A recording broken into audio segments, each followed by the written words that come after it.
গণতন্ত্রের ডিউটিটা হচ্ছে যে মত প্রকাশের স্বাধীনতা। সংসদীয় গণতন্ত্র হচ্ছে এমন রাজনীতির মূল কেন্দ্র হচ্ছে জাতীয় সংসদ, আর সেই সংসদে প্রথম থেকে রাষ্ট্রপতির ভাষণ পর্যন্ত সকল কাজ অত্যন্ত নির্বিঘ্নে হয়েছে।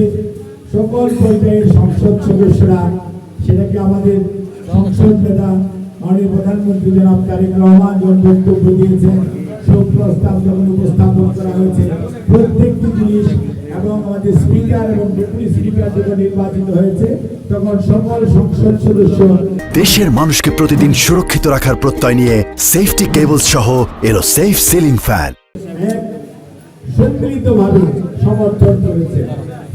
মাননীয় রাষ্ট্রপতির বক্তব্যের আগে আমাদের কিছু সংখ্যক আমাদের কলিগ অর্থাৎ সম্মানীয় সংসদ সদস্যরা তারা হয়তো মনে করেছেন ওনার বক্তব্য ওনারা শুনবেন না, কিন্তু ওনার অনেক অনুষ্ঠান উপস্থিত থেকেছেন এবং এই গত 1.5 বছর শুধু নয় তত্ত্বাবধানের সময় দেখেছি অনেক কর্মসূচিতে ওনারা অংশগ্রহণ করেছেন।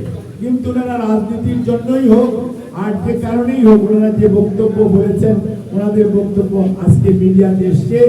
আর আমরা মনে করি সংসদীয় গণতন্ত্রে এটি কোনো দোষের কিছু না, এটি তাদের প্রতিবাদ এবং প্রতিবাদের যে ভাষা সেটি ওনারা প্রয়োগ করেছেন।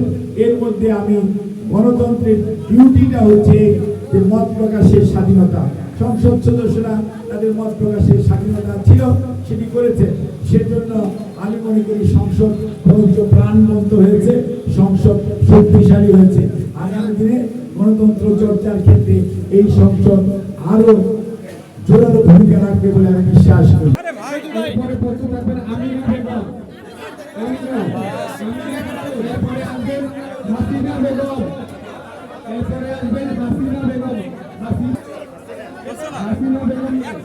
ধন্যবাদ।